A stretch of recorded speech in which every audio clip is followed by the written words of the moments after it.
Prime Asia TV ਦੇ ਖਾਸ programme prime discussion with Jatinder Pannu ਵਿੱਚ ਆਪ ਸਭ ਦਾ ਨਿੱਘਾ ਸਵਾਗਤ। ਮੈਂ ਹਾਂ ਨਵਜੀਤ। ਦੇਸ਼ ਦੁਨੀਆ ਦੀਆਂ ਖਬਰਾਂ ਤੇ ਚਰਚਾ ਤੋਂ ਪਹਿਲਾਂ ਪੰਨੂ ਸਾਹਿਬ ਦਾ ਸਵਾਗਤ ਕਰਦੇ ਹਾਂ। ਪੰਨੂ ਸਾਹਿਬ ਬਹੁਤ-ਬਹੁਤ ਸਵਾਗਤ ਜੀ। ਜੀ ਸ਼ੁਕਰੀਆ ਨਵਜੀਤ। ਮੁਆਫ ਕਰਨਾ, ਮੈਂ ਤੁਹਾਡਾ ਸਵਾਲ ਸੁਣਨ ਤੋਂ ਪਹਿਲਾਂ ਆਪਣੇ ਤੌਰ ਤੇ ਕੁਝ ਗੱਲਾਂ ਕਰਨੀਆਂ ਚਾਹੁੰਦਾ। ਜੀ ਪੰਨੂ ਸਾਹਿਬ। ਉਹ 'ਚ ਦੋ ਤਿੰਨ ਗੱਲਾਂ ਨੇ। ਪਹਿਲੀ ਗੱਲ ਜਿਹੜੀ ਜ਼ਰੂਰੀ ਹੈ ਉਹ ਇਹ ਕਿ ਅਸੀਂ ਪਿਛਲੇ ਦਿਨੀ ਇੱਕ ਪ੍ਰੋਗਰਾਮ ਦੇ ਵਿੱਚ ਸ਼ਾਇਦ 15 ਜਾਂ 16 ਨੂੰ ਸ਼ਾਇਦ ਇਹ ਗੱਲ ਇਹ ਸੀ ਕਿ 26 ਜਨਵਰੀ ਨੂੰ ਟਰੈਕਟਰ ਪਰੇਡ ਵਾਲੇ ਦਿਨ ਦਿੱਲੀ ਵਿੱਚ ਜਿਹੜਾ ਨੌਜਵਾਨ ਨਵਰੀਤ ਸਿੰਘ ਉੱਥੇ ਜਿਹਦੀ ਜਾਨ ਗਈ ਸੀ, ਪੁਲਿਸ ਕਹਿੰਦੀ ਸੀ ਟਰੈਕਟਰ ਉਲਟਿਆ, ਕਿਸਾਨ ਕਹਿੰਦੇ ਸੀ ਗੋਲੀ ਮਾਰੀ ਹੈ ਤੇ ਸਾਡਾ ਬੰਦਾ ਸ਼ਹੀਦ ਕੀਤਾ ਜੀ। ਉਹਦੇ ਪਰਿਵਾਰ ਦੀ ਅਸੀਂ ਗੱਲ ਕੀਤੀ ਸੀ ਕਿ ਉਹਦੇ ਮਾਂ-ਬਾਪ ਨੇ ਜਾ ਕੇ ਉੱਥੇ ਆਖਿਆ ਕਿ ਪੁੱਤਰ ਸਾਡਾ ਸ਼ਹੀਦ ਹੋਇਆ ਤੇ ਉਹਦਾ ਦਾਦਾ ਹਰਦੀਪ ਸਿੰਘ ਡਿਬਡਬਾ ਇਹਦਾ ਕ੍ਰੈਡਿਟ ਲੈ ਰਿਹਾ ਤੇ ਉਹਦੇ ਨਾਲ ਸਾਡਾ ਸੰਬੰਧ ਕੋਈ ਨਹੀਂ। ਦੋ ਅਖਬਾਰਾਂ ਨੇ ਇਹ ਵੀ ਖਬਰਾਂ ਛਾਪੀਆਂ ਸੀ ਪਰਿਵਾਰਕ ਝਗੜੇ ਦੀਆਂ ਵੀ ਕਿ ਉਹਨਾਂ ਨੇ ਸਟੇਜ ਤੇ ਦੱਸਿਆ ਤੇ ਉਹਨਾਂ ਨੇ ਇਹ ਵੀ ਦੱਸਿਆ ਸੀ ਕਿ ਹਰਦੀਪ ਸਿੰਘ ਡਿਬਡਬਾ ਨੇ ਆਪਣੇ ਪੁੱਤਰ ਤੇ ਨੂੰਹ ਆਪਣੇ ਪਰਿਵਾਰ ਨੂੰ ਅੰਦਰ ਕਰਵਾਇਆ। ਉਹ ਜਿਹੜੀਆਂ ਖਬਰਾਂ ਆਈਆਂ ਸਨ ਉਹਦੇ ਤੋਂ ਬਾਅਦ ਹਰਦੀਪ ਸਿੰਘ ਡਿਬਡਬਾ ਤੇ ਉਹਨਾਂ ਦੇ ਪਰਿਵਾਰ ਦੇ ਇੱਕ ਸਾਂਝੇ ਰਿਸ਼ਤੇਦਾਰ ਜਾਂ ਸਾਂਝੇ ਮਿੱਤਰ ਕਹਿ ਲਓ, ਨੇੜ ਵਾਲੇ ਬੰਦੇ ਨੇ ਸਾਡੇ ਤੱਕ ਪਹੁੰਚ ਕੀਤੀ। ਉਹਨੇ ਆਖਿਆ ਜੀ ਇਹ ਗੱਲ ਠੀਕ ਹੈ ਕਿ ਪਰਿਵਾਰ 'ਚ ਮਤਭੇਦ ਨੇ ਤੇ ਆਮ ਪਰਿਵਾਰਾਂ 'ਚ ਹੁੰਦੇ, ਕੋਈ ਖਾਸ ਗੱਲ ਨਹੀਂ। ਇਹ ਤਾਂ ਵੱਡੇ ਵੱਡੇ ਪਰਿਵਾਰਾਂ 'ਚ ਹੋ ਜਾਂਦੇ ਆ। ਨਹਿਰੂ ਗਾਂਧੀ ਪਰਿਵਾਰ 'ਚ ਹੋ ਗਏ। ਉਹ ਪਰਿਵਾਰਾਂ ਦੇ ਮਤਭੇਦ ਹੋਣੇ ਹੋਰ ਗੱਲ ਹੈ। ਆ ਥੋੜੇ ਦਿਨ ਪਹਿਲਾਂ ਛੱਤੀਸਗੜ੍ਹ ਦੇ ਮੁੱਖ ਮੰਤਰੀ ਭੁਪੇਸ਼ ਬਘੇਲ ਨੇ ਆਪ ਆਰਡਰ ਕੀਤਾ ਤੇ ਉਹਦਾ ਬਾਪ ਪੁਲਿਸ ਨੇ ਫੜ ਕੇ ਅੰਦਰ ਦਿੱਤਾ ਜੀ। ਉੱਥੇ ਹੋ ਸਕਦੇ। ਉਹਨੇ ਆਖਿਆ ਜੀ ਪਰਿਵਾਰ ਵਿੱਚ ਮਤਭੇਦ ਨੇ, ਦੋਵੇਂ ਤਰ੍ਹਾਂ ਅੱਡ ਅੱਡ ਰਹਿੰਦੇ ਆ। ਹਰਦੀਪ ਦਾ ਦਾਦਾ ਰਾਜਸਥਾਨ 'ਚ ਆ, ਬਾਕੀ ਮਾਂ-ਬਾਪ ਉੱਥੇ ਦੂਸਰੇ ਥਾਂ ਯੂਪੀ 'ਚ। ਪਰ ਜਿਹੜੀ ਅੰਦਰ ਕਰਾਉਣ ਵਾਲੀ ਗੱਲ ਆ ਉਹ ਕਹਿੰਦੇ ਇਹਦੇ ਉੱਤੇ ਮਤਭੇਦ ਆ, ਇਹ ਗੱਲ ਠੀਕ ਨਹੀਂ ਜਾਪਦੀ। ਮੈਂ ਇਹਦੇ ਬਾਅਦ ਕਿਸਾਨ ਲਹਿਰ ਦੇ ਆਗੂਆਂ ਨਾਲ ਗੱਲ ਕੀਤੀ ਕਿ ਤੁਸੀਂ ਉਹਦੇ ਦਾਦੇ ਨੂੰ ਮਾਨਤਾ ਦਿੰਦੇ ਹੋ ਕਿ ਮਾਂ-ਬਾਪ ਨੂੰ ਦਿੰਦੇ ਹੋ ਜੀ। ਉਹਨਾਂ ਨੇ ਆਖਿਆ ਜੀ ਉਹ ਨੌਜਵਾਨ ਸਾਡੀ ਲਹਿਰ ਦੇ ਵਿੱਚ ਆਇਆ, ਇੱਥੇ ਉਹ ਜਾਨ ਦੇ ਗਿਆ, ਸਾਡੇ ਵਾਸਤੇ ਸ਼ਹੀਦ ਹੈ। ਸਾਡੇ ਵਾਸਤੇ ਉਹਦੇ ਮਾਂ-ਬਾਪ ਵੀ ਸਤਿਕਾਰਤ ਨੇ ਤੇ ਸਾਡੇ ਵਾਸਤੇ ਉਹਦਾ ਦਾਦਾ ਵੀ ਸਤਿਕਾਰ ਦਾ ਬਰਾਬਰ ਦਾ ਪਾਤਰ ਹੈ। ਅਸੀਂ ਉਹਨਾਂ ਦਾ ਵੀ ਸਤਿਕਾਰ ਕਰਦੇ, ਇਹਦਾ ਵੀ ਕਰਦੇ। ਮਤਭੇਦ ਆ ਪਰਿਵਾਰ 'ਚ, ਉਹ ਕਹਿੰਦੇ ਹੋ ਜਾਂਦੇ ਪਰਿਵਾਰਾਂ 'ਚ। ਅਸੀਂ ਸਲਾਹ ਦੇਵਾਂਗੇ ਕਿ ਮਤਭੇਦ ਉਹ ਨਿਬੇੜ ਦੇਣ ਜਾਂ ਕੁਝ ਸਾਂਝੇ ਬੰਦੇ ਨਿਬੇੜ ਦੇਣ। ਜੇ ਨਹੀਂ ਨਿਬੜਦੇ ਦੋਵੇਂ ਤਰ੍ਹਾਂ ਆਪੋ ਆਪਣੀ ਥਾਂ ਸੁਖੀ ਰਹਿਣ। ਜੇ ਕਿਸੇ ਨੇ ਕੋਈ ਗੱਲਬਾਤ ਕਹਿਣੀ ਵੀ ਆ ਤੇ ਉਹ ਕਹਿੰਦੇ ਅਸੀਂ ਕੋਸ਼ਿਸ਼ ਕਰਾਂਗੇ ਕਿ ਅੱਗੇ ਤੋਂ ਸਾਂਝੀ ਸਟੇਜ ਦੇ ਉੱਤੇ ਆ ਕੇ ਕੋਈ ਇਹੋ ਜਿਹੀ ਮਤਭੇਦਾਂ ਵਾਲੀ ਗੱਲ ਨਾ ਕਰੇ। ਮੈਂ ਉਹਨਾਂ ਦੀ ਇਸ ਗੱਲ ਦਾ ਹੀ ਮਾਨਤਾ ਦਿੰਦਿਆਂ ਹੋਇਆਂ ਇਹ ਬੇਨਤੀ ਕਰੂੰਗਾ ਕਿ ਪਰਿਵਾਰ 'ਚ ਜੇ ਕਿਸੇ ਕਿਸਮ ਦੇ ਮਤਭੇਦ ਹੈਗੇ ਆ, ਨਹੀਂ ਨਿਬੜਦੇ ਨਾ ਸਹੀ, ਪਰ ਦੋਵੇਂ ਤਰ੍ਹਾਂ ਇੱਕ ਦੂਸਰੇ ਦੇ ਬਾਰੇ ਹੁਣ ਹਾਂ ਜੇ ਕੋਈ ਬਿਲਕੁਲ ਹੀ ਆਖੇ ਕਿ ਮੈਂ ਆਪਣਾ ਪੱਖ ਪੇਸ਼ ਕਰਨਾ, ਪ੍ਰਾਈਮ ਏਸ਼ੀਆ ਪੂਰਾ ਮੌਕਾ ਦੂ ਜੀ। ਜਿਹਨੂੰ ਜਾਪੇ ਮੇਰੇ ਨਾਲ ਜ਼ਿਆਦਤੀ ਹੋਈ ਅਸੀਂ ਦੇ ਦਿਆਂਗੇ, ਪਰ ਸਾਡੀ ਰਾਏ ਇਹ ਆ ਕਿ ਇਸ ਗੱਲ 'ਚ ਪੈਣਾ ਨਹੀਂ ਚਾਹੀਦਾ, ਕਿਉਂਕਿ ਇਹਦੇ ਨਾਲ ਜਿੰਨੀ ਵਾਰੀ ਇਹਨਾਂ ਦੇ ਮਤਭੇਦ ਸਾਹਮਣੇ ਆਉਣਗੇ, ਜਿੰਨੀ ਵਾਰੀ ਇੱਕ ਧਿਰ ਪੱਖ ਪੇਸ਼ ਕਰੂਗੀ ਫਿਰ ਦੂਜੀ ਧਿਰ ਪੱਖ ਪੇਸ਼ ਕਰੂਗੀ, ਉਨੀ ਵਾਰੀ ਨਵਰੀਤ ਦਾ ਨਾਂ ਆਉਂਦਾ ਜੀ। ਤੇ ਕਿਸਾਨਾਂ ਦੀ ਸਾਂਝੀ ਲੀਡਰਸ਼ਿਪ ਨੇ ਵੀ ਇਹ ਆਖਿਆ ਕਿ ਉਸ ਨਾਂ ਨੂੰ ਬਹੁਤਾ ਇਸ ਚਰਚਾ ਦਾ ਵਿਸ਼ਾ ਨਾ ਬਣਾਇਆ ਜਾਵੇ।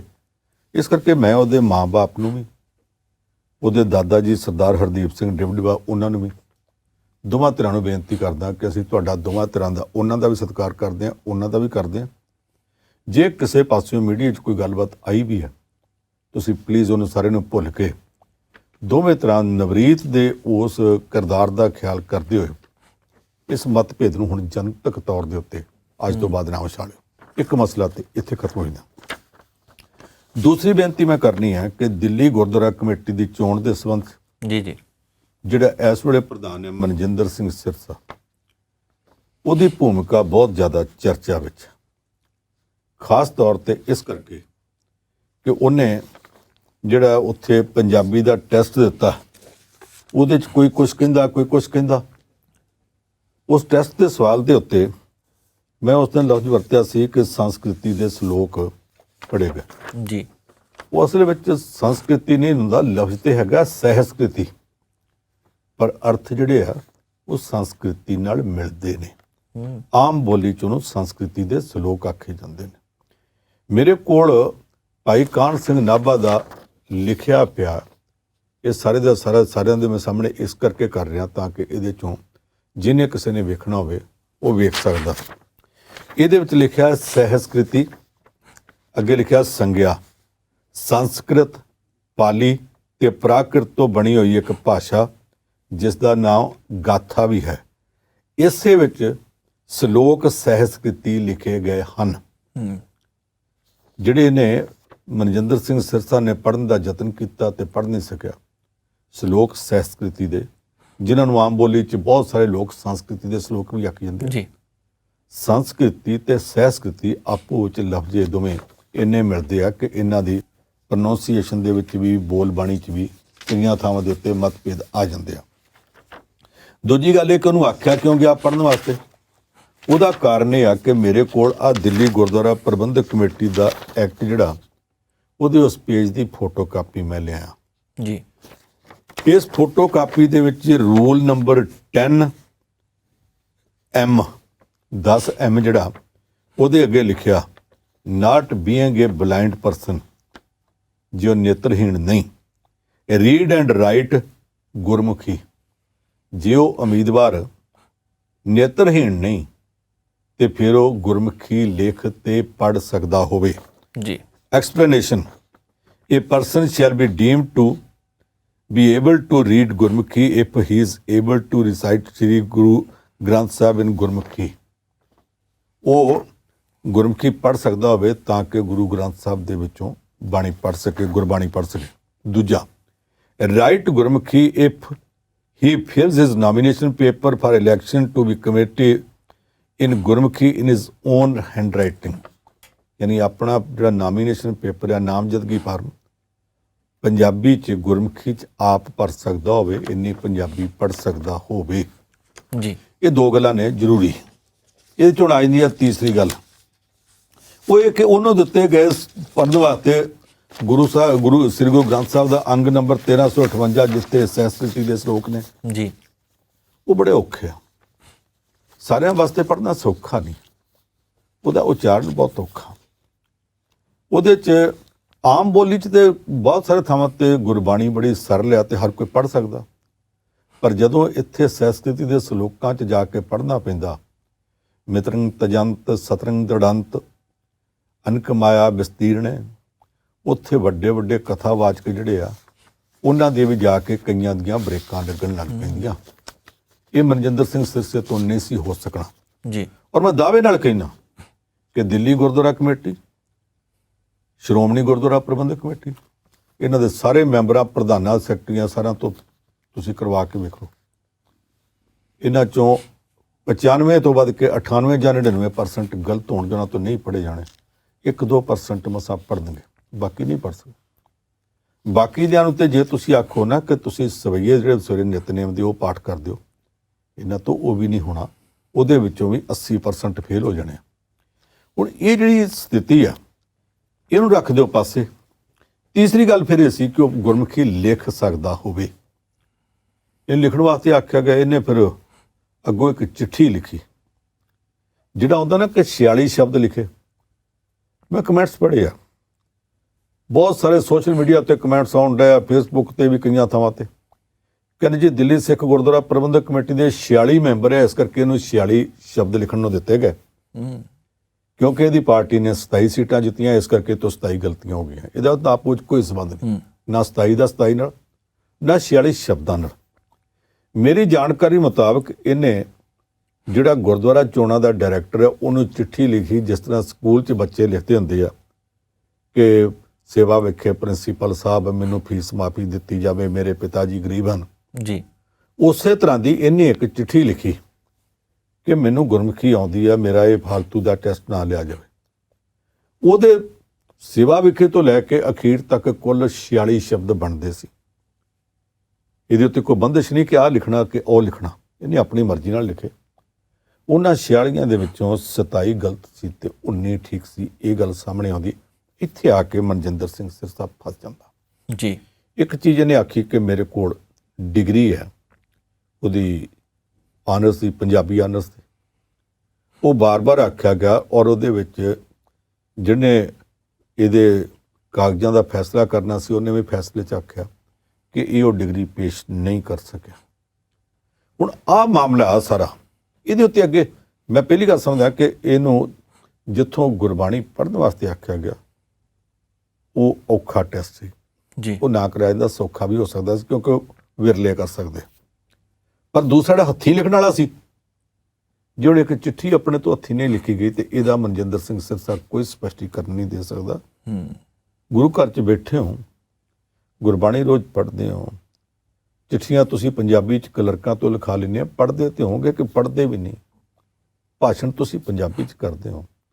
ਇੰਨੀ ਕਿ ਗੁਰਮੁਖੀ ਤਾਂ ਲਿਖਣੀ ਪੜ੍ਹਨੀ ਆਉਂਦੀ ਹੋਣੀ ਚਾਹੀਦੀ ਹੈ। ਬਿਲਕੁਲ। ਜੇ ਗੱਲ ਠੀਕ ਹੋਵੇ ਕਿ ਮਨਜਿੰਦਰ ਸਿੰਘ ਸਿਰਸਾ ਇਹ ਵੀ ਨਹੀਂ ਪੜ੍ਹ ਸਕਿਆ, ਫਿਰ ਇਹ ਮਾੜੀ ਗੱਲ ਆ। ਇਹ ਮਸਲਾ ਮੈਂ ਇੱਥੋਂ ਤੱਕ ਇਸ ਕਰਕੇ ਲਿਆਂਦਾ ਤਾਂ ਕਿ ਸਾਰੀ ਪੋਜੀਸ਼ਨ ਸਾਰਿਆਂ ਸਾਹਮਣੇ, ਦਰਸ਼ਕਾਂ ਸਾਹਮਣੇ ਸਪਸ਼ਟ ਹੋ ਜਾਵੇ। ਪੰਜ ਸਾਹਿਬ, ਮਸਲਾ ਗੰਭੀਰ ਹੈ, ਦਰਸ਼ਕਾਂ ਤੱਕ ਗੱਲ ਜਾਣੀ ਚਾਹੀਦੀ ਸੀ, ਬੜੀ ਤਫਸੀਲ ਨਾਲ ਤੁਸੀਂ ਜਾਣਕਾਰੀ ਸਾਂਝੀ ਕੀਤੀ ਹੈ। ਦੂਸਰੇ ਪਾਸੇ ਰਾਜਨੀਤੀ ਦੀ ਗੱਲ ਕਰਦੇ ਹਾਂ। ਕੈਪਟਨ ਅਮਰਿੰਦਰ ਸਿੰਘ ਕਹਿੰਦੇ ਆ ਕਿ ਹਰ ਕੁਰਬਾਨੀ ਦੇਣ ਨੂੰ ਤਿਆਰ ਹੈ। ਨਵਜੋਤ ਸਿੰਘ ਸਿੱਧੂ ਨੂੰ ਮੁੱਖ ਮੰਤਰੀ ਨਹੀਂ ਬਣ ਦੇਣਾ, ਕੋਈ ਤਕੜਾ ਉਮੀਦਵਾਰ ਲਿਆਉਣਾ ਹੈ। ਪੰਨੂ ਸਾਹਿਬ, ਕੈਪਟਨ ਅਮਰਿੰਦਰ ਸਿੰਘ ਆਪਣੇ ਆਪ ਨੂੰ ਤਕੜਾ ਸਮਝਣੋਂ ਹਟ ਗਏ ਆ ਜਾਂ ਫਿਰ ਹੁਣ ਕੋਈ ਹੋਰ ਪਾਰਟੀ ਵੱਲ ਜਾਣਾ, ਜਾਂ ਰਣਨੀਤੀ ਕੀ ਹੋ ਸਕਦੀ ਆ?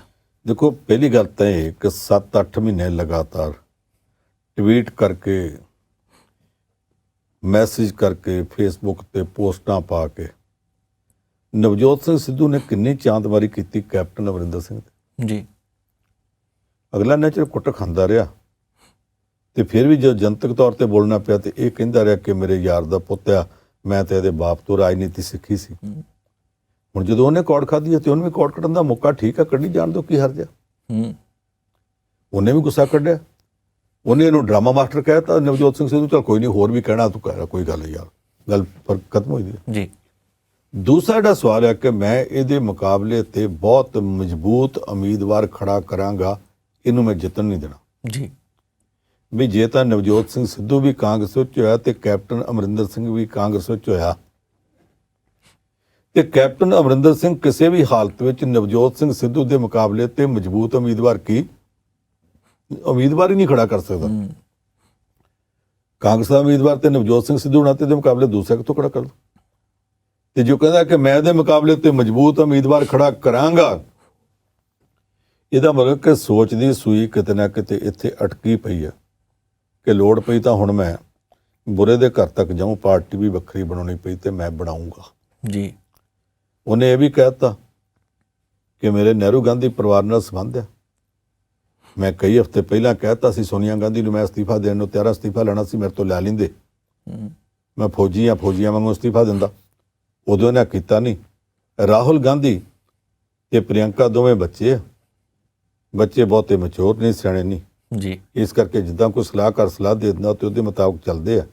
ਇਹਨਾਂ ਨੇ ਮੇਰੀ ਬੇਇੱਜ਼ਤੀ ਕੀਤੀ ਹੈ, ਬੇਇੱਜ਼ਤੀ ਕੀਤੀ। ਇਹ ਪਿਛਲੇ 4 ਦਿਨਾਂ ਦੇ ਵਿੱਚ ਉਹਨੇ 14 ਵਾਰ ਗੱਲ ਦੁਹਰਾਤੀ ਹੋਵੇਗੀ। ਅਗਲੇ ਨੂੰ ਕੌੜ ਹੈ, ਦੁਹਰਾਈ ਜਾਣ ਦਿਓ। ਸਵਾਲ ਫਿਰ ਉੱਥੇ ਆ ਜਾਂਦਾ ਕਿ ਕੀ ਨਵਜੋਤ ਸਿੰਘ ਸਿੱਧੂ ਦੇ ਮੁਕਾਬਲੇ ਤੇ ਬੰਦਾ ਖੜਾ ਕਰਨਾ? ਜੇ ਕਰਨਾ ਤੇ ਫਿਰ ਕਾਂਗਰਸ ਪਾਰਟੀ 'ਚ ਰਹਿ ਕੇ ਤੇ ਦੋਵੇਂ ਜਣੇ ਇੱਕ ਦੂਸਰੇ ਦੇ ਸਾਹਮਣੇ ਬੰਦਾ ਖੜਾ ਨਹੀਂ ਕਰ ਸਕਦੇ।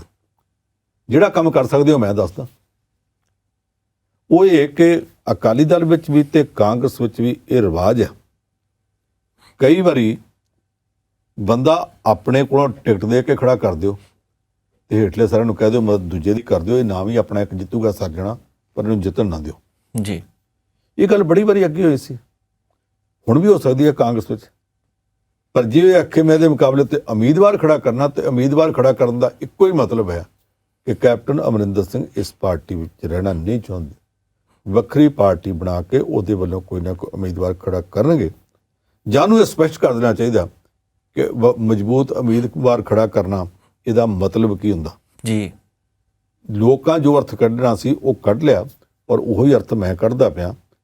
ਕਿਸੇ ਨੂੰ ਤੁਸੀਂ ਪੁੱਛ ਲਿਓ ਜਿਹਨੂੰ ਮਾੜੀ ਮੋਟੀ ਗ੍ਰਾਮਰ ਆਉਂਦੀ ਹੈ, ਮੇਰੇ ਇੱਕ ਜਿੰਨੀ ਥੋੜੀ ਜਿਹੀ ਵੀ ਆਉਂਦੀ ਹੋਵੇ, ਮੈਂ ਬਹੁਤੇ ਗ੍ਰਾਮਰ ਦੇ ਮਾਹਰਾਂ ਦੀ ਗੱਲ ਨਹੀਂ ਕਰਦਾ, ਜਿਹਨੂੰ ਮੇਰੇ ਜਿੰਨੀ ਥੋੜੀ ਬਹੁਤ ਆਉਂਦੀ ਹੈ ਉਹਨੂੰ ਵੀ ਪੁੱਛ ਲਓ ਤੇ ਇਹਦਾ ਅਰਥ ਇਹੋ ਹੀ ਨਿਕਲਦਾ ਕਿ ਜੇ ਉਮੀਦਵਾਰ ਖੜਾ ਕਰਾਂਗਾ ਇੱਕੋ ਪਾਰਟੀ 'ਚ ਹੁੰਦਿਆਂ ਤਾਂ ਹੋ ਨਹੀਂ ਸਕਦਾ। ਫਿਰ ਇਹਦਾ ਮਤਲਬ ਕਿ ਉਹ ਗਰੀਬਾਂ ਦੀ ਨਹੁੰ ਰਾਤ ਨੂੰ ਕਹਿੰਦੀ ਸੀ ਅਸਮਾਨ 'ਚ ਤਾਰੇ ਬਹੁਤ ਆ, ਭੜਕੇ ਇੱਕ ਤਾਰਾ ਘਟ ਜਾਣਾ, ਬਾਤਾਂ ਪਾਉਂਦੀ ਉਹਨਾਂ ਸਮਝ ਨਹੀਂ ਲੱਗਦੀ। ਅਗਲੇ ਦਿਨ ਸਵੇਰੇ ਜਦੋਂ ਉੱਠੇ ਤੇ ਉਦੋਂ ਪਤਾ ਲੱਗਾ ਕਿ ਪਰਿਵਾਰ ਚੋਂ ਇੱਕ ਜੀ ਘਟ ਗਿਆ, ਉਹ ਰਾਤ ਨੂੰ ਚਲੀ ਗਈ ਸੀ ਕਿਤੇ। ਤੇ ਕਿਤੇ ਇਹ ਤਾਂ ਨਹੀਂ ਕਿ ਅਸਮਾਨ ਚੋਂ ਇੱਕ ਤਾਰਾ ਟੁੱਟਣ ਵਾਲਾ ਹੋਵੇ, ਕੈਪਟਨ ਅਮਰਿੰਦਰ ਸਿੰਘ ਵੱਖਰਾ ਪਿੰਡ ਬਣਨ ਵਾਲਾ ਹੋਵੇ। ਜੇ ਇਹ ਹੋਵੇ ਤੇ ਸਪਸ਼ਟ ਕਹਿ ਹੀ ਦੇਣਾ ਚਾਹੀਦਾ, ਚ ਲਿਖਾਉਣ ਵਾਲੀ ਕਿਹੜੀ ਗੱਲ। ਪੰਜ ਸਾਹਿਬ ਸੰਕੇਤ ਤਾਂ ਦੇ ਦਿੱਤੇ ਆ, ਦੇਖਦੇ ਹੁਣ ਅੱਗੇ ਕੀ ਹੁੰਦਾ ਹੈ। ਪਰ ਦੂਸਰੇ ਪਾਸੇ ਚੀਫ ਸੈਕਟਰੀ ਨੂੰ ਬਦਲ ਦਿੱਤਾ ਗਿਆ, ਵਿਨੀ ਮਹਾਜਨ ਨੂੰ। ਉਹ ਤੋਂ ਇਲਾਵਾ ਹੋਰ ਵੀ ਬਹੁਤ ਸਾਰੇ ਅਫਸਰਸ਼ਾਹੀ ਹੈ ਜਿਹੜੀ ਇਸ ਗੱਲ ਨੂੰ ਲੈ ਕੇ ਚਿੰਤਾ ਹੈ, ਭਾਈ ਕਿਹੜੇ ਵੇਲੇ ਨੰਬਰ ਲੱਗ ਜਾਣਾ। ਪੰਜ ਸਾਹਿਬ ਵੈਸੇ ਬਦਲੀਆਂ ਹੋ ਸਕਦੀਆਂ ਹੋਰ ਵੀ ਹੁਣ? ਬਹੁਤ, ਇਹ ਹਮੇਸ਼ਾ ਹੁੰਦੀਆਂ ਜੀ। ਜਦੋਂ ਰਾਜਾ ਬਦਲੇ, ਰਾਜ ਬਦਲੇ, ਉਹ ਹਮੇਸ਼ਾ ਆਪਣੇ ਨਵੇਂ ਭਰੋਸੇ ਵਾਲੇ ਬੰਦਿਆਂ ਨੂੰ ਅੱਗੇ ਲਿਆਉਂਦਾ ਹੁੰਦਾ। ਇਹ ਆਮ ਤੌਰ ਤੇ ਚੱਲਦਾ ਕਿ ਜਿਹੜਾ ਵੀ ਨਵਾਂ ਰੂਲਰ ਆਵੇ, ਕਮਾਨ ਸਾਂਭੇ, ਉਹ ਆ ਕੇ ਪਿਛਲਿਆਂ ਨੂੰ ਬਦਲ ਦਿੰਦਾ। ਉਹਨਾਂ ਦੇ ਜਿਹੜੇ ਭਰੋਸੇ ਵਾਲੇ ਹੋਣ, ਕੁਝ ਇੱਦਾਂ ਦੇ ਵੀ ਹੁੰਦੇ ਦੋਵੇਂ ਪਾਸੇ ਭਰੋਸੇ ਵਾਲੇ ਹੁੰਦੇ ਆ, ਕਿਉਂਕਿ ਪ੍ਰੋਫੈਸ਼ਨਲ ਹੁੰਦੇ ਆ, ਨਾ ਇਹਨਾਂ ਦੀ ਗੱਲ ਉੱਧਰ ਕਰਦੇ ਨਾ ਉਹਨਾਂ ਦੀ ਕਰਦੇ ਆ, ਜਾਂ ਫਿਰ ਇਹਨਾਂ ਦੀ ਉੱਧਰ ਤੇ ਉਹਨਾਂ ਦੀ ਇੱਧਰ ਇਸ ਤਰ੍ਹਾਂ ਲੁਕਾ ਕੇ ਕਰਦੇ ਆ ਕਿ ਦੋਵਾਂ ਨੂੰ ਹੀ ਪਤਾ ਨਹੀਂ ਲੱਗਣ ਦਿੰਦੇ ਕਿ ਮੈਂ ਕੀ ਚਲਾਕੀ ਕਰ ਗਿਆ। ਡਬਲ ਏਜੰਟੀ ਵੀ ਕਰ ਜਾਂਦੇ ਆ, ਉਹ ਤਾਂ ਰਹਿ ਜਾਂਦੇ ਆ, ਬਾਕੀ ਸਾਰੇ ਬਦਲ ਦਿੱਤੇ ਜਾਂਦੇ ਆ। ਹੁਣ ਜੇ ਚਰਨਜੀਤ ਸਿੰਘ ਚੰਨੀ ਨੇ ਮੁੱਖ ਮੰਤਰੀ ਦੇ ਤੌਰ ਦੇ ਉੱਤੇ ਸਰਕਾਰ ਚਲਾਉਣੀ ਆ, ਤੇ ਜਿਹੜੇ ਉਹਦੇ ਪਿੱਛੇ ਖੜੇ ਉਹਨਾਂ ਨੇ ਵੀ ਇਸ ਸਰਕਾਰ ਤੋਂ ਨਤੀਜੇ ਲੈਣੇ ਆ। 4 ਮਹੀਨਿਆਂ ਬਾਅਦ ਚੋਣਾਂ ਹੋਣੀਆਂ, ਉਹਨਾਂ ਚੋਣਾਂ ਤੱਕ ਲੋਕਾਂ ਕੋਲ ਕੁਝ ਲੈ ਕੇ ਜਾਣਾ, ਤੇ ਫਿਰ ਤਾਂ ਬੜੀ ਸਾਫ਼ ਹੈ ਉਹਨਾਂ ਨੂੰ ਆਪਣੀ ਮਰਜ਼ੀ ਦੇ ਅਫਸਰ ਲਾਉਣੇ ਪੈਣੇ ਆ। ਉਹਨਾਂ ਨੇ ਚੀਫ ਸੈਕਟਰੀ ਬਦਲ ਦਿੱਤਾ। ਵਿਨੀ ਮਹਾਜਨ ਮੈਡਮ ਦੇ ਖਿਲਾਫ ਸਾਡੇ ਕੋਲ ਕੁਝ ਨਹੀਂ, ਪਰ ਆਪਣਾ ਆਪਣਾ ਸੁਭਾਅ ਹੈ, ਨਹੀਂ ਮਿਲ ਕੇ ਚੱਲ ਸਕਦੇ। ਉਹਨਾਂ ਨੂੰ ਬਦਲ ਕੇ ਉਹਦੀ ਥਾਂ ਤੇ ਅਨਿਰੁੱਧ ਤਿਵਾੜੀ ਲਾਤਾ, ਠੀਕ ਹੈ। ਉਹਨਾਂ ਨੇ ਪ੍ਰਿੰਸੀਪਲ ਸੈਕਟਰੀ ਤੇ ਸਪੈਸ਼ਲ ਪ੍ਰਿੰਸੀਪਲ ਸੈਕਟਰੀ ਬਦਲ ਦਿੱਤੇ ਮੁੱਖ ਮੰਤਰੀ ਦੇ ਨਾਲ। ਅਜੇ ਅਗਲਿਆਂ ਦਿਨਾਂ 'ਚ ਹੋਰ ਬਦਲਣਗੇ। ਚਰਚਾ ਤੇ ਹੈ ਕਿ ਪੰਜਾਬ ਪੁਲਿਸ ਦਾ ਮੁਖੀ ਡੀਜੀਪੀ ਵੀ ਉਹਨਾਂ ਬਦਲ ਦੇਣਾ ਜੀ। ਦਿਨਕਰ ਗੁਪਤਾ ਦੀ ਥਾਂ ਦੇ ਉੱਤੇ ਕਿਹਨੂੰ ਲਿਆਉਂਦੇ ਅਜੇ ਪਤਾ ਨਹੀਂ। ਕਈ ਹੋਰ ਬਦਲਣਗੇ, ਔਰ ਕਈ ਇਸ ਕਰਕੇ ਨਹੀਂ ਬਦਲਣਗੇ ਕਿ ਭਰੋਸੇ ਵਾਲੇ ਨਹੀਂ, ਇਸ ਕਰਕੇ ਬਦਲਣਗੇ ਕਿ ਜਿਹੜਾ ਪਹਿਲਾਂ ਪ੍ਰਿੰਸੀਪਲ ਸੈਕਟਰੀ ਜਾਂ ਕਿਸੇ ਹੋਰ ਥਾਂ ਦੇ ਉੱਤੇ ਮੁੱਖ ਮੰਤਰੀ ਕੈਪਟਨ ਅਮਰਿੰਦਰ ਸਿੰਘ ਨਾਲ ਲੱਗਾ ਸੀ, ਜੋ ਬੰਦਾ ਭਰੋਸੇ ਵਾਲਾ ਜਾਪੇ ਤੇ ਡਿਪਟੀ ਮੁੱਖ ਮੰਤਰੀਆਂ ਦੋ ਚ ਕਿਸੇ ਨੇ ਆਪਣੇ ਨਾਲ ਲਾਉਣਾ ਹੋਇਆ, ਤੇ ਉਹਨੂੰ ਉੱਥੋਂ ਖਿੱਚ ਕੇ ਆਪਣੇ ਕੋਲ ਲਿਆਉਣਗੇ। ਬਦਲੀ ਤੇ ਉਹ ਵੀ ਹੋਣੀ ਹੈ ਜੀ। ਇਦਾਂ ਦੀਆਂ ਬਦਲੀਆਂ ਹੋਣਗੀਆਂ। ਪੁਲਿਸ ਅਫਸਰ ਆਉਂਦਿਆਂ ਸਾਰੇ ਇਹਨਾਂ ਨੇ 3 ਵੱਡੇ ਸ਼ਹਿਰਾਂ ਦੇ ਪੁਲਿਸ ਕਮਿਸ਼ਨਰ ਬਦਲ ਦਿੱਤੇ। ਉਹ ਇਦਾਂ ਦੀਆਂ ਅਜੇ ਬਦਲੀਆਂ ਹੋਰ ਹੋਣਗੀਆਂ। ਜਿੰਨੇ ਵੀ ਸਮੂਥ ਕੰਮ ਕਰਨਾ, ਆਰਾਮ ਨਾਲ ਕੰਮ ਕਰਨਾ, ਉਹਨੂੰ ਅਦਲਾ ਬਦਲੀਆਂ ਕਰਨੀਆਂ ਪੈਂਦੀਆਂ ਹੁੰਦੀਆਂ। ਤੇ ਇਹਨਾਂ ਦੇ ਉੱਤੇ ਕਾਨੂੰਨੀ ਤੌਰ ਤੇ ਕੋਈ ਬੰਦਿਸ਼ ਨਹੀਂ, ਸੰਵਿਧਾਨਕ ਬੰਦਿਸ਼ ਕੋਈ ਨਹੀਂ। ਇਹ ਸਰਕਾਰ ਚਲਾਉਣ ਵਾਲਿਆਂ ਦਾ ਹਮੇਸ਼ਾ ਹੀ ਹੱਕ ਗਿਣਿਆ ਜਾਂਦਾ। ਪੰਨ ਸਾਹਿਬ ਇੱਕ ਗੱਲ ਹੋਰ ਸੀ, ਉਹ ਪ੍ਰਬੋਧ ਕੁਮਾਰ ਵੀ ਕੇਂਦਰ 'ਚ ਜਾਣ ਦੀ ਤਿਆਰੀ ਵਿੱਚ ਹੈ, ਤੇ ਅਤੁਲ ਨੰਦੇ ਦੀ ਜਗ੍ਹਾ ਵੀ ਕੋਈ ਹੈ ਕਿ ਨਹੀਂ ਅਜੇ ਤੱਕ? ਅਤੁਲ ਨੰਦਾ ਦੀ ਜਗ੍ਹਾ ਅੱਜ ਨਵਾਂ ਐਡਵੋਕੇਟ ਜਨਰਲ ਪੰਜਾਬ ਦਾ ਦੀਪਿੰਦਰ ਪਟਵਾਲੀਆ ਲਾ ਦਿੱਤਾ ਗਿਆ ਜੀ। ਉਹਦੀ ਦੁਪਹਿਰੇ ਖਬਰ ਆ ਗਈ। ਅਤੁਲ ਨੰਦਾ ਉਸੇ ਦਿਨ ਅਸਤੀਫਾ ਦੇ ਗਿਆ ਸੀ ਜਦੋਂ ਕੈਪਟਨ ਅਮਰਿੰਦਰ ਸਿੰਘ ਨੇ ਮੁੱਖ ਮੰਤਰੀ ਦੇ ਅਹੁਦੇ ਤੋਂ ਅਸਤੀਫਾ ਦਿੱਤਾ। ਅਤੁਲ ਨੰਦਾ ਨੂੰ ਪਤਾ ਸੀ ਕਿ ਸਾਹਮਣੇ ਉਹ ਲੋਕ ਤੁਰੇ ਆਉਂਦੇ ਆ ਜਿਹੜੇ ਮੈਨੂੰ ਵੇਖ ਕੇ ਬਰਦਾਸ਼ਤ ਕਰਨ ਨੂੰ ਤਿਆਰ ਨਹੀਂ। ਇਹਨਾਂ ਦੇ ਹੁੰਦਿਆਂ ਇਹਨਾਂ ਜੋ ਬੇਆਬਰੂ ਕਰਕੇ ਕੱਢਣਾ, ਤੇ ਮੈਂ ਆਪ ਹੀ ਨਿਕਲ ਜਾਵਾਂ। ਆਰਾਮ ਨਾਲ ਅਸਤੀਫਾ ਦੇ ਗਿਆ ਸੀ ਜੀ। ਉਹਦੀ ਥਾਂ ਤੇ ਹੁਣ ਦੀਪਿੰਦਰ ਪਟਵਾਲੀਆ ਨੂੰ ਲਾ ਦਿੱਤਾ ਗਿਆ। ਉਹ ਕੰਮ ਚਲਾਏਗਾ। ਸਾਨੂੰ ਨਹੀਂ ਪਤਾ ਪਿਛਲਾ ਤਜਰਬਾ ਉਹਦਾ ਕਿੱਦਾਂ ਦਾ। ਅਗਲੀ ਸਰਕਾਰ ਆਪਣਾ ਢੰਗ ਨਾਲ ਚਲਾਵੇ। ਪ੍ਰਬੋਧ ਕੁਮਾਰ ਦਾ ਮਸਲਾ ਵੱਖਰਾ। ਪੁਲਿਸ ਅਫਸਰ ਦੇ ਤੌਰ ਦੇ ਉੱਤੇ ਪੁਲਿਸ ਦੇ ਅੰਦਰਾਂ ਦੀਆਂ ਕਈ ਧੜੇਬੰਦੀਆਂ ਨੇ। ਕੁੰਵਰ ਵਿਜੇ ਪ੍ਰਤਾਪ ਸਿੰਘ ਤੇ ਦੋਵੇਂ ਜਣੇ ਇੱਕੋ ਹੀ ਸਪੈਸ਼ਲ ਇਨਵੈਸਟੀਗੇਸ਼ਨ ਟੀਮ ਵਿੱਚ ਹੈਗੇ ਸੀ। ਸੁਭਾਅ ਨਹੀਂ ਸੀ ਮਿਲਦੇ ਜੀ। ਇਹਨਾਂ ਨੂੰ ਡੀਜੀਪੀ ਨੇ ਬਿਠਾ ਕੇ ਵੀ ਆਖਿਆ ਕਿ ਜਿਹੜਾ ਬਹਿਬਲ ਕਲਾਂ ਤੇ ਕੋਟਕਪੂਰਾ ਗੋਲੀ ਕਾਂਡ ਹੋਈ, ਤੁਸੀਂ ਪੜਤਾਲ ਕਰਨੀ, ਮਿਲ ਕੇ ਚਲੋ। ਫਿਰ ਨਹੀਂ ਚੱਲ ਸਕੇ। ਜਦੋਂ ਰਿਪੋਰਟ ਪੇਸ਼ ਕੀਤੀ ਜਾ ਕੇ ਕੁੰਵਰ ਵਿਜੇ ਪ੍ਰਤਾਪ ਸਿੰਘ ਨੇ, ਇਹਨੇ ਉੱਤੇ ਦਸਤਖਤ ਨਹੀਂ ਕੀਤੇ। ਜਦੋਂ ਦਸਤਖਤ ਨਹੀਂ ਕੀਤੇ, ਉਹ ਰਿਪੋਰਟ ਜਾ ਕੇ ਹਾਈ ਕੋਰਟ 'ਚ ਰੱਦ ਹੋ ਗਈ। ਇਹਦੇ ਉੱਤੇ ਮੰਤਰੀ ਮੰਡਲ ਦੀ ਮੀਟਿੰਗ ਵਿੱਚ ਰੌਲਾ ਪਿਆ ਸੀ, ਤੇ ਉੱਥੇ ਜਿਹੜੇ ਮੰਤਰੀ ਨੇ ਸਭ ਤੋਂ ਵੱਧ ਇਸ ਗੱਲ ਦਾ ਰੌਲਾ ਪਾਇਆ ਕਿ ਕੁੰਵਰ ਵਿਜੇ ਪ੍ਰਤਾਪ ਸਿੰਘ ਦੀ ਰਿਪੋਰਟ ਇਸ ਕਰਕੇ ਰੱਦ ਹੋ ਗਈ ਹੈ ਕਿ SIT ਦੇ ਮੁਖੀ ਪ੍ਰਬੋਧ ਕੁਮਾਰ ਨੇ ਦਸਤਖਤ ਨਹੀਂ ਕੀਤੇ। ਉਹ ਜਿਹੜਾ ਮੰਤਰੀ ਉਸ ਦਿਨ ਬਹੁਤ ਭੜਕਿਆ ਸੀ ਤੇ ਜਿਹੜਾ ਅਸਤੀਫਾ ਦੇਣ ਨੂੰ ਤਿਆਰ ਸੀ, ਉਹ ਹੁਣ ਨਵੇਂ ਮੁੱਖ ਮੰਤਰੀ ਦੇ ਨਾਲ ਡਿਪਟੀ ਮੁੱਖ ਮੰਤਰੀ ਆ ਸੁਖਜਿੰਦਰ ਸਿੰਘ ਰੰਧਾਵਾ। ਜਦੋਂ ਇਹ ਪਤਾ ਹੋਵੇ ਪ੍ਰਬੋਧ ਕੁਮਾਰ ਨੂੰ ਕਿ ਮੇਰੇ ਖਿਲਾਫ ਸਭ ਤੋਂ ਵੱਧ ਭੜਕਣ ਵਾਲਾ ਬੰਦਾ ਹੁਣ ਡਿਪਟੀ ਮੁੱਖ ਮੰਤਰੀ ਬਣ ਗਿਆ ਜੀ, ਕੱਲ ਨੂੰ ਇਹਨਾਂ ਨਾਲ ਚੱਲ ਸਕਣਾ ਔਖਾ ਹੋਊਗਾ। ਇਹਦੇ ਨਾਲ ਬਿਹਤਰ ਫਿਰ ਕੀ ਹੈ ਕਿ ਵੇਲੇ ਸਿਰ ਭਰਿਆ ਮੇਲਾ ਛੱਡ ਕੇ ਤੁਰ ਜਾਓ। ਉਹਨੇ ਅਰਜ਼ੀ ਦੇ ਦਿੱਤੀ ਹੈ ਜੀ, ਮੈਨੂੰ ਸੈਂਟਰ ਗੌਰਮੈਂਟ ਦੇ ਵਿੱਚ ਡੈਪੂਟੇਸ਼ਨ ਤੇ ਭੇਜ ਦਿਓ। ਉੱਥੇ ਬਹੁਤ ਸਾਰੇ ਮਹਿਕਮੇ ਹੁੰਦੇ ਆ, ਉਹਨੂੰ BSF ਦੇ ਵਿੱਚ ਭੇਜ ਦੇਣਗੇ, CRP 'ਚ ਭੇਜ ਦੇਣਗੇ, ਇੰਡੋ ਤਿਬਤਨ ਬਾਰਡਰ ਪੁਲਿਸ 'ਚ ਭੇਜ ਦੇਣਗੇ। ਇੱਦਾਂ ਦੀਆਂ ਬੜੀਆਂ ਫੋਰਸਾਂ, ਸੈਂਟਰਲ ਇੰਡਸਟਰੀਅਲ ਸਿਕਿਉਰਿਟੀ ਫੋਰਸ ਆ, ਪੁਲਿਸ ਦਾ ਇੱਕ ਰਿਸਰਚ ਬਿਊਰੋ ਉੱਥੇ ਭੇਜ ਦੇਣਗੇ, ਕਿਤੇ ਵੀ ਭੇਜ ਦੇਣਗੇ। ਉਹਨਾਂ 'ਚੋਂ ਕਿਸੇ 'ਚ ਭੇਜ ਕੇ ਤੇ ਇਹਨਾਂ ਕੋਲੋਂ ਖਹਿੜਾ ਛਡਾ ਦੇਣਗੇ, ਉਹ ਜਾ ਸਕਦਾ। ਪਰ ਇਹਦੇ ਨਾਲ ਮਸਲਾ ਹੱਲ ਤਾਂ ਨਹੀਂ ਹੋ ਜਾਣਾ ਜੀ। ਪੁਲਿਸ ਦੇ ਵਿੱਚ ਉੱਪਰੋਂ ਲੱਗ ਕੇ ਡੀਜੀਪੀ ਤੋਂ ਥੱਲੇ ਥਾਣਿਆਂ ਦੇ ਪੱਧਰ ਤੱਕ ਇੰਨੀ ਕਿਸਮ ਦਾ ਪਾਠਕ ਹੈ, ਇੰਨੀ ਕਿਸਮ ਦੀ ਗੁੱਟਬੰਦੀ ਹੈ ਕਿ ਉਸ ਗੁੱਟਬੰਦੀ ਨੂੰ ਸੰਭਾਲ ਕੇ ਚਲਾਉਣਾ ਅਜੇ ਪਤਾ ਨਹੀਂ। ਪੁਲਿਸ ਦਾ ਮਹਿਕਮਾ ਜਿਹੜਾ ਹੋਮ ਡਿਪਾਰਟਮੈਂਟ ਹੈ, ਮੁੱਖ ਮੰਤਰੀ ਚਰਨਜੀਤ ਸਿੰਘ ਚੰਨੀ ਨੇ ਆਪਣੇ ਕੋਲ ਰੱਖਣਾ ਕਿ ਕਿਸੇ ਨੂੰ ਗ੍ਰਹਿ ਮੰਤਰੀ ਬਣਾਉਣਾ। ਜੇ ਬਣਾਤਾ ਤੇ ਜਿਹਨੂੰ ਵੀ ਬਣਾਇਆ ਗਿਆ ਉਹਨੂੰ ਇਹ ਉਸ ਤਰ੍ਹਾਂ ਦੀ ਮਾਲਾ ਜਾਪਣੀ। ਇਹ ਛੇਤੀ ਕੀਤੇ ਕੰਟਰੋਲ 'ਚ ਆਉਣ ਵਾਲੀਆਂ ਬੰਦੂਕਾਂ ਨਹੀਂ, ਇਹ ਸਾਰੇ ਦੇ ਸਾਰੇ ਉਹ ਨੇ ਜਿਹੜੇ ਇੱਕੋ ਪੰਜਾਲੀ 'ਚ ਇੱਕ ਦੂਸਰੇ ਨੂੰ ਸਿੰਘ ਮਾਰਨ ਪੈਂਦੇ, ਢੁੱਡਾ ਮਾਰਦੇ ਆ ਜੀ। ਤੇ ਉਹ ਢੁੱਡਾ ਮਾਰਨ ਵਾਲਿਆਂ ਨੂੰ ਕੰਟਰੋਲ ਕਰਨਾ ਨਵੀਂ ਪੁਲਿਸ, ਨਵੇਂ ਮੁੱਖ ਮੰਤਰੀ ਜਾਂ ਨਵੇਂ ਗ੍ਰਹਿ ਮੰਤਰੀ ਵਾਸਤੇ ਵਾਹਵਾ ਔਖਾ ਹੋਊ। ਪ੍ਰਬੋਧ ਕੁਮਾਰ ਉਸ ਖਿੱਚੋਤਾਣ ਚੋਂ ਵੇਲੇ ਸਿਰ ਨਿਕਲ ਕੇ ਜਾਣ ਨੂੰ ਤਿਆਰ ਆ, ਤਾਂ ਕਿ ਜਾਂਦਿਆਂ ਮੇਰੇ ਉੱਤੇ ਕੋਈ ਦਾਗ ਜਿਹਾ ਨਾ ਲੱਗ ਜਾਂਦਾ। ਪੰਨ ਸਾਹਿਬ, ਤੁਸੀਂ ਮਸਲੇ ਦੀ ਗੱਲ ਕੀਤੀ, ਹੁਣ ਬੱਸਾਂ ਦੇ ਪਿੱਛੇ ਲਿਖਣ ਲੱਗ ਪਿਆ ਘਰ ਘਰ ਚੱਲੀ ਗੱਲ ਤੇ ਚੰਨੀ ਕਰਦਾ ਮਸਲੇ ਹੱਲ, ਕਿਉਂਕਿ ਕੈਪਟਨ ਉਹਨਾਂ ਦੀਆਂ ਫੋਟੋਆਂ ਲਾਉਣੀਆਂ ਸ਼ੁਰੂ ਕਰ ਦਿੱਤੀਆਂ ਹੁਣ।